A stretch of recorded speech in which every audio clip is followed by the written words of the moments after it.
बहुलक क्या होता है। बहुलक का सबसे आसान क्वेश्चन होता है, और जितने मेरे विद्यार्थी आप क्वेश्चन बैंक पढ़े होंगे आप सभी को पता होगा कि हर बार बहुलक पूछा जाता है आपके बोर्ड एग्जाम में। तो बहुलक का मतलब होता है कि जो आंकड़े अधिक बार रिपीट होते हैं। यहाँ देखिए 14 कितने बार आया है, तो 14 कुल मिला के 2 बार आया है। 15 कितने बार आया, देखिए 15 3 बार आया है। 15 की संख्या सबसे अधिक है, 3 बार आया है। तो 15 3 बार आया है, इसका मतलब 15 ही इसका सही उत्तर हो जाएगा। तो बहुलक में कोई भी अंक दिया रहे और जो अंक सबसे अधिक बार रिपीट होगा वही अंक का क्या हो जाएगा, बहुलक हो जाएगा। तो ऑप्शन सी इसका बिल्कुल राइट उत्तर कर दीजिएगा। तो मेरे प्यारे विद्यार्थियों, आपकी बोर्ड की तैयारी मेरा हो गया है अब जिम्मेवारी, इसलिए आप इस वीडियो को लाइक करके अपना प्यार सपोर्ट हमें जरूर दिखाइएगा। जितने विद्यार्थी मेरे नए जुड़े हुए हैं मेरे यूट्यूब चैनल से, आप इसे सब्सक्राइब का बटन दबा के सब्सक्राइब कर लीजिए हमारे यूट्यूब चैनल के। और याद रख लीजिए कि एमएस कोचिंग फ्यूचर के द्वारा जो भी वीडियो बनाया जाता है ना, वो बिल्कुल एग्जाम से रिलेटेड वीडियो होता है, नो टाइम पास आपका किया जाता है। तो चलिए आगे बढ़ते हैं अगले क्वेश्चन की ओर। 3 नंबर क्वेश्चन है कि प्रथम 5 प्रकृत संख्याओं का माध्य क्या होगा। सभी विद्यार्थी ने सीखा होगा कि प्रकृत संख्या क्या होता है, तो गिनती की संख्या होता है, जैसे 1 हो गया, 2 हो गया, 3 हो गया, उसके बाद में क्या हो गया, तो 4 हो गया, 5 हो गया। तो हमसे कहा गया कि प्रथम 5 प्रकृत, तो 5 प्रकृत संख्या लिख दीजिए, हम लोग ले लीजिए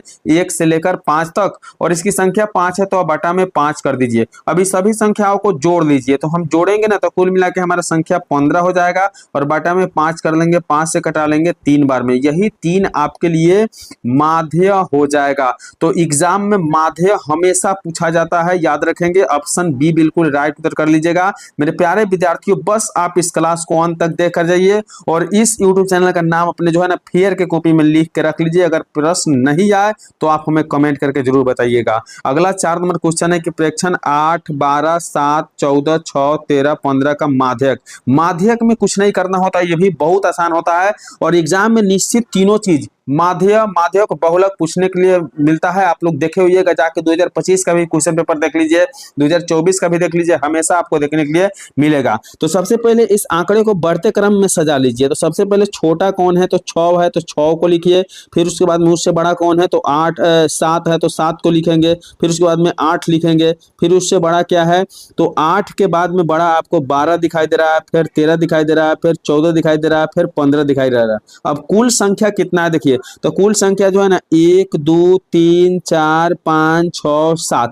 जब संख्याएं विषम में हो तो आधा संख्याओं को आप इधर से गायब कर दीजिएगा और आधा संख्याओं को आप इधर से गायब कर दीजिएगा। तो बीच में आपका बचा हुआ क्या हो गया, 12। तो बीच में जो भी संख्या बचे, अगर संख्या विषम, जैसे 7 था तो विषम संख्या था, अगर 9 रहता, संख्याएं 11 रहता, तो इस तरह से आधा बाएं से आधा दाएं से, यानी आधा जो है ना बाएं से लेफ्ट से और आधा दाएं से खत्म करिए। बीच में जो बचेगा ना वही आपका क्या हो जाएगा, माध्यक हो जाएगा। यानी माध्यक इसमें 12 हो गया, जो ऑप्शन डी में देख पा रहे हैं। तो मेरे प्यारे विद्यार्थी, माध्यक के लिए याद रखिएगा कि सबसे पहले आंकड़े को हम बढ़ते क्रम में सजाएंगे। कौन क्रम में सजाएंगे, बढ़ते क्रम में। और बढ़ते क्रम में सजाने के बाद सबसे पहले देखेंगे कि संख्याएं अगर विषम में हो तो आधा संख्याएं इधर से गायब करेंगे, आधा इधर से गायब करेंगे। और अगर संख्याएं सम में हो तो इसके लिए n+1/2 करके आप निकाल सकते हैं। लेकिन इतना याद रखिएगा कि आपको मैं जो वीडियो में बता रहा हूं प्रश्न, बस यही प्रश्न आपके एग्जाम में पूछा जाएगा, इसी लेवल का प्रश्न पूछा जाएगा। चलिए बढ़ते हैं अगले क्वेश्चन की ओर। तो आज की क्लास को आप बिल्कुल अंत तक जरूर देख लीजिएगा। इतने क्लास को देखे तो एक और क्लास आप हमारे ऊपर विश्वास करके देखिए, और आपका देखिए कि कितना अच्छा नंबर आ रहा है मैट्रिक बोर्ड परीक्षा में मैथ में। अगला क्वेश्चन है कि माध्यक का 3 गुना, यानी देखिए माध्यक जो है ना, माध्यक, तो माध्यक का 3 गुना और माध्यक का 2 गुना का अंतर, और माध्यक का 2 गुना, माध्यक का 2 गुना क्या होता है, तो हमेशा बहुलक का यह फॉर्मूला होता है। आप लोग पढ़े होइएगा कि बहुलक बराबर क्या होता है, माध्यक का 3 गुना माइनस माध्यक का 2 गुना। यानी 5 नंबर प्रश्न का जो सही उत्तर हो जाएगा वो बहुलक हो जाएगा। दिमाग में सेट करके रखिएगा और बिल्कुल एग्जाम के बाद हमसे भेंट जरूर कर लीजिएगा। चलिए अगला क्वेश्चन 6 नंबर है, कह रहा है कि ए भुजा वाली समबाहु त्रिभुज का क्षेत्रफल क्या होना चाहिए। आप लोग पढ़े होंगे कि समबाहु त्रिभुज का क्षेत्रफल क्या होता है, तो √3/4 गुने भुजा स्क्वायर। ये फॉर्मूला ही पूछा गया है, ये सूत्र ही पूछा गया है। मेरे प्यारे साथियों, आपको मैं पहले ही बताया हूं कि फॉर्मूला से लगभग 20 से ऊपर क्वेश्चन देखने के लिए मिलेगा। अब गिनते जाइए कितने फॉर्मूले से क्वेश्चन मिलेगा। चलिए आगे बढ़ते हैं अगले क्वेश्चन की ओर। क्वेश्चन नंबर 7 क्या कह रहा है, कहा है कि यदि किसी वृत्त की परिधि और परिमाप दोनों 88 सेंटीमीटर हो जाए तो क्या इसमें संबंध सही होगा? क्या वृत्त का क्षेत्रफल वर्ग के क्षेत्रफल के बराबर होगा?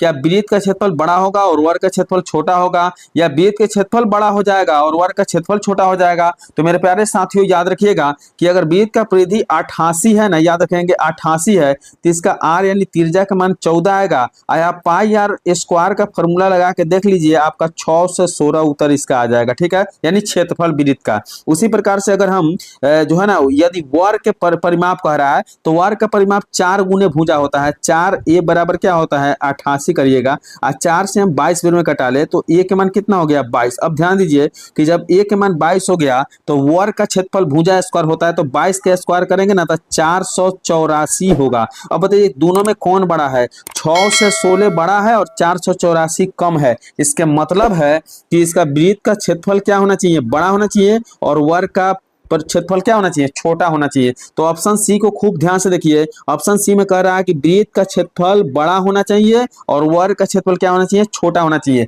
एक और बात मैं आप सभी से कहना चाहता हूं कि अगर एक बार में आप हमारे क्लास को एक बार में अगर क्लास में बताए गए मैथ को अगर आप नहीं समझ पा रहे हैं तो मेरे साथियों, जिस तरह से आप गाना को 2 बार 3 बार सुनते हैं उस तरह से आज के क्लास को लगभग आप 2 से 3 बार कर लीजिएगा। मैं 100% गारंटी के साथ कह रहा हूं, दावे के साथ कह रहा हूं कि आप सारे क्वेश्चन को बनाकर आइएगा बोर्ड एग्जाम में। अगला क्वेश्चन आइए 8 नंबर क्वेश्चन क्या कह रहा है 8 नंबर में कि यदि घन का प्रत्येक किनारा ए इकाई है, मान लेते हैं घन का भुजा कितना हो गया? ए हो गया, तो उसका विकर्ण क्या होना चाहिए? तो घन का विकर्ण आप पढ़े होंगे √3 गुने भुजा।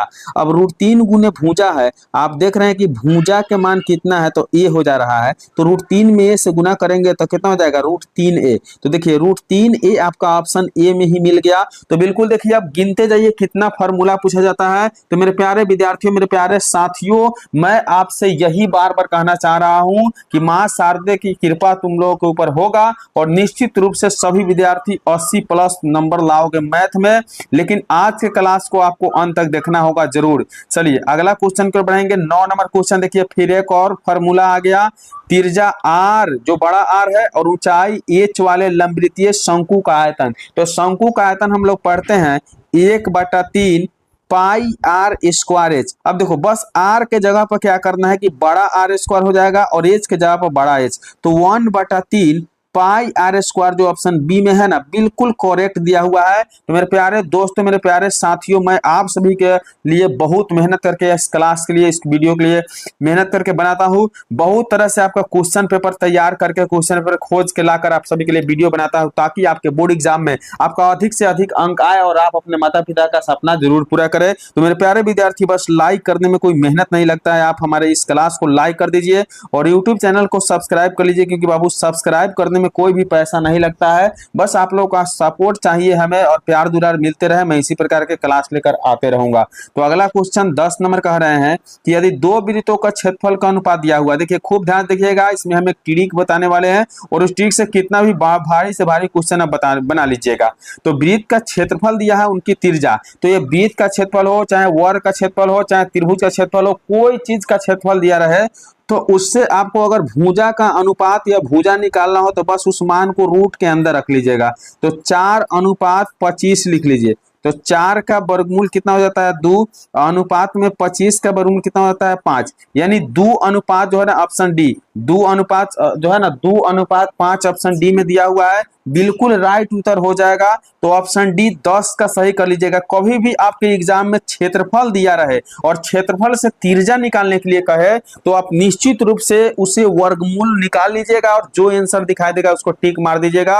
100% सही उत्तर होगा मेरे प्यारे छात्रों। तो ये ट्रिक कैसा लगा एक प्यारा कमेंट जरूर करके बताइएगा। और आज के क्लास आप देख लीजिएगा ना, तो मैं गारंटी के साथ कह रहा हूं कि मेरा नाम जीवन भर याद रखिएगा कि रवि सर ने क्या क्लास कराया था, सभी क्वेश्चन इंपोर्टेंट था और सभी अच्छे तरीके से बताए थे। पूरे वीडियो का पूरे क्वेश्चन हम समझ गए हैं। तो अगला क्वेश्चन है 11 नंबर पे, ध्यान दीजिएगा कि sin 30 और cos 30 गुने cot 30 का मान कितना होना चाहिए। देखिए यहाँ कुछ भी नहीं है, sin 30 रख लीजिए और उसके बाद में cos 30 रख लीजिए, ठीक है।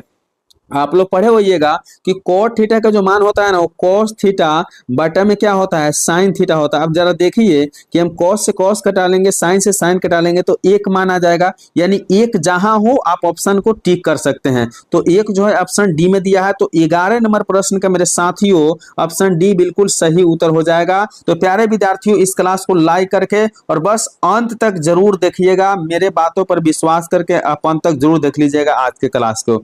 अगला क्वेश्चन है 1 माइनस टेन स्क्वायर 45। देखिए एक का एक, टेन 45 के मान आप लोग एक पढ़े होइएगा और एक का स्क्वायर करने पर भी एक ही होता है। बटा में आइए 1 का 1 लिख दीजिए, प्लस का प्लस लिख दीजिए।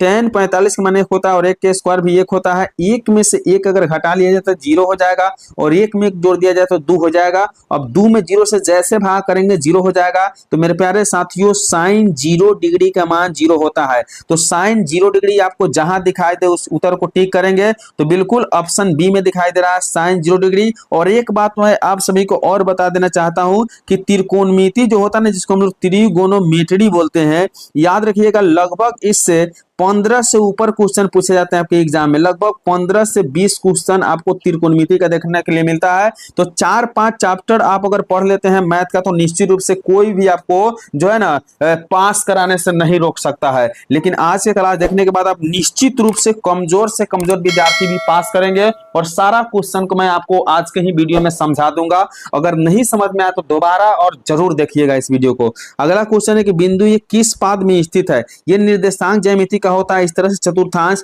ये पहला चतुर्थांश होता है, यहाँ द्वितीय होता है, यहाँ तृतीय होता है और यहाँ चतुर्थ होता है। तो पहला में दोनों मान माइनस में नहीं प्लस में होता है। इधर x याद रखिएगा, इधर भी x डैश, ऊपर y होता है, नीचे क्या होता है y डैश। तो पहला दोनों क्या होता है प्लस में होता है, उसके बाद में माइनस तब प्लस में होता है, फिर तीसरा का माइनस माइनस में होता है और चौथा क्या होता है तो पहले प्लस और बाद में माइनस होता है। तो हमारा जो मान है ना वो दोनों प्लस में दिया हुआ 7,10। तो जब भी प्लस के मान आए तो प्रथम चतुर्थांश, अगर माइनस प्लस में आए तो द्वितीय, अगर आपका माइनस माइनस में आए तो तृतीय। तो यहाँ प्रथम चतुर्थांश टिक कर लीजिएगा और 100% गारंटी के साथ कह रहा हूं कि क्वेश्चन आपके बोर्ड एग्जाम में देखने के लिए मिलेगा।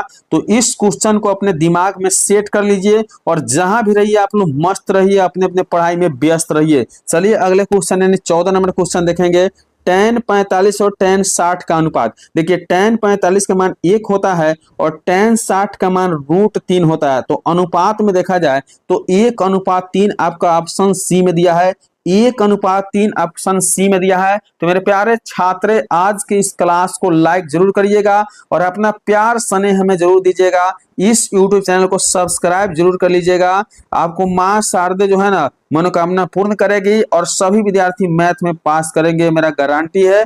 अगला क्वेश्चन है 15 नंबर। एक्स अक्ष पर स्थित किसी बिंदु का निर्देशांक होता है। तो याद रखिएगा कि एक्स अक्ष पर किसी बिंदु का निर्देशांक क्या होता है। तो एक्स अक्ष पर y का मान क्या होता है 0 होता है। यानी ऑप्शन देख लीजिए कि y का मान 0 कहाँ है। तो ऑप्शन देखिए ए, यानी पहला मान x होता है, दूसरा का y का होता है। तो x की जगह पर x और y की जगह पर 0, यानी x अक्ष पर y का मान 0 होता है। अगर y अक्ष का है तो y अक्ष पर x का मान 0 होता है। तो यह बहुत आसान क्वेश्चन होता है और हर साल आपके बोर्ड एग्जाम में पूछा जाता है। मैं आप सबसे रिक्वेस्ट कर रहा हूं कि आप लोग क्वेश्चन बैंक जरूर देख लीजिए अगर विश्वास नहीं है तो।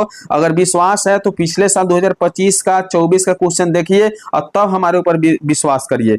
अगला क्वेश्चन 16 नंबर है कि एक छड़ की लंबाई और उसकी छाया का अनुपात दिया हुआ है। मान लेते हैं एक छड़ लंबा है और उसका छाया है। तो लंबाई 1 है और छाया का अनुपात क्या है √3 है। तो यहाँ वाला जो होता है ना p का मान होता है, यहाँ वाला b का मान होता है। तो p और b किस में होता है तो tan थीटा में होता है, p/b। अब बताइए अगर हम p/b का बात करें तो हमारे पास 1/√3 हो जाएगा, जो हमारे लिए 30 डिग्री का मान होता है।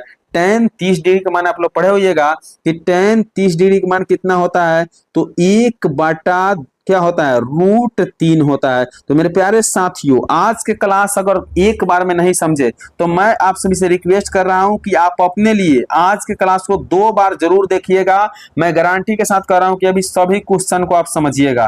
तो पहला ऑप्शन ए जो है यानी 30 डिग्री सही उत्तर हो जाएगा। अगला क्वेश्चन की ओर बढ़ते हैं। क्वेश्चन नंबर 17 क्या कह रहा है खूब ध्यान से देखेंगे। मूल बिंदु से इतना की दूरी होता है। याद रखिएगा कि मूल बिंदु पर दूरी सूत्र क्या होता है तो √√1 X square plus Y square. याद रखेंगे कि माइनस वाले संख्या के अगर हम स्क्वायर करें तो हमेशा प्लस होता है, इसलिए X square plus Y square option A में ही देखने के लिए मिल रहा है। तो 17 नंबर क्वेश्चन का सही उत्तर ऑप्शन ए हो जाएगा। आइए बढ़ते हैं अगला क्वेश्चन यानी 18 नंबर क्वेश्चन की तरफ। और सभी question viral objective original paper से लिया गया है। आपके एग्जाम में ऐसा ही पेपर आएगा और ऐसा ही क्वेश्चन आएगा। आइए अगला प्रश्न है कि बिंदु इतना और इतना यानी P से Q की दूरी निकालिए। बहुत आसान तरीका बताएंगे। पहला में से पहला को घटाइए यानी 5 में से 8 घटाइए, -3 का स्क्वायर कर दीजिए। उसके बाद में प्लस 11 में से 7 को घटाइए तो 4 का स्क्वायर। अभी हम बताए हैं कि 3 का स्क्वायर 9 हो जाएगा यानी माइनस का स्क्वायर प्लस हो जाता है, 4 का स्क्वायर 16। दोनों का जोड़ दीजिए, रूट में 25 हो गया। अब 25 का वर्गमूल 5 यानी 5 इकाई जो है ना 100% सही उत्तर है मेरे विद्यार्थियों। तो मैं आपसे भी रिक्वेस्ट कर रहा हूं कि मैं रवि सर आपको गारंटी के साथ मैथ सिखा दूंगा।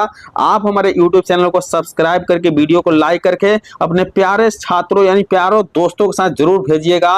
रेखा y बराबर 4 का आलेख निम्न में से किससे होकर गुजरेगी? तो याद रखिए कि जिसमें y के जगह पर 4 हो, पहला x के मान दूसरा y के मान, तो जहां x के जगह पर कुछ भी मान हो लेकिन y के जगह पर 4 होना चाहिए। तो y के जगह पर 4 इसमें नहीं है, y के जगह पर 4 इसमें नहीं है, तो y के जगह पर 4 ऑप्शन बी में दिया हुआ है। आप सभी देख सकते हैं कि 2,4 का मतलब हुआ कि x के मान 2 हुआ और y के मान कितना हो गया? तो y के मान 4 हो गया। तो मेरे प्यारे छात्रों, आप कितना भी भारी भारी क्वेश्चन आएगा बोर्ड एग्जाम में ना, आज के क्लास को अगर आप 2 बार देख लेते हैं तो 100% बना के आइएगा।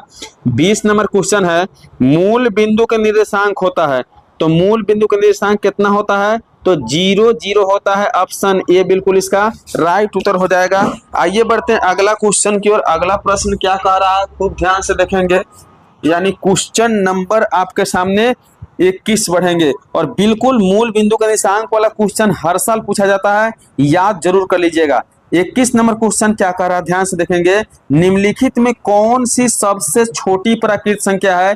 याद रखेंगे कि प्राकृत संख्या को, गिनती की संख्या को प्राकृत संख्या कहते हैं। 1 2 3 से लेकर मरते दम तक गिन लीजिए, यानी जितना दिन आपका उम्र हो उतना दिन गिन लीजिए, सभी संख्या प्राकृत संख्या होता है। तो सबसे छोटा संख्या 1 होता है। ऑप्शन सी देख रहे हैं और मैं दावे के साथ ठोक कर कह रहा हूं कि यह पेपर ओरिजिनल पेपर लिखा है। आप देखिए यहाँ इंग्लिश हिंदी दोनों में दिया हुआ है और आपके बोर्ड एग्जाम में आएगा, जरूर आएगा। अगला क्वेश्चन 22 नंबर है, निम्नलिखित में से कौन सी परिमेय संख्या है? बताइए। परिमेय संख्या याद रखिएगा कि परिमेय संख्या जो रूट से बाहर होता है वही 1/2 रूट से बाहर नहीं होगा। √3 में √3 जोड़ देंगे 2√3 हो जाएगा, ये बाहर नहीं होगा। √5 बाहर नहीं होगा। ऑप्शन ए में जो आप देख रहे हैं रूट के अंदर 25, यही आपका सही उत्तर हो जाएगा। तो परिमेय संख्या वही होता है जो संख्या रूट से बाहर आसानी से हो जाए। तो ऑप्शन ए सही कर लीजिएगा।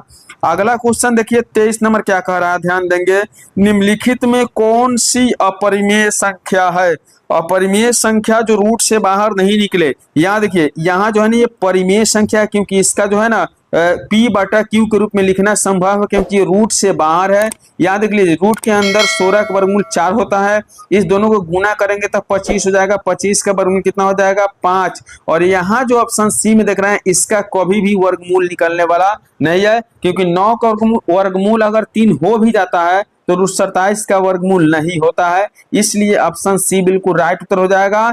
तो सी वाले संख्या अपरिमेय है। तो परिमेय से अपरिमेय से हर साल एक क्वेश्चन आता है। तो मेरे प्यारे दोस्तों, मेरे प्यारे छात्रों, मैं आप सभी से हाथ जोड़कर रिक्वेस्ट कर रहा हूं कि आज की क्लास को आप लोग लाइक तो करेंगे ही, लेकिन हमारे यूट्यूब चैनल को सब्सक्राइब करके हमें सपोर्ट जरूर कीजिएगा। बस आप लोगों का प्यार दुलार के जरूरी है, जितने विद्यार्थी आज की क्लास को कर रहे हैं।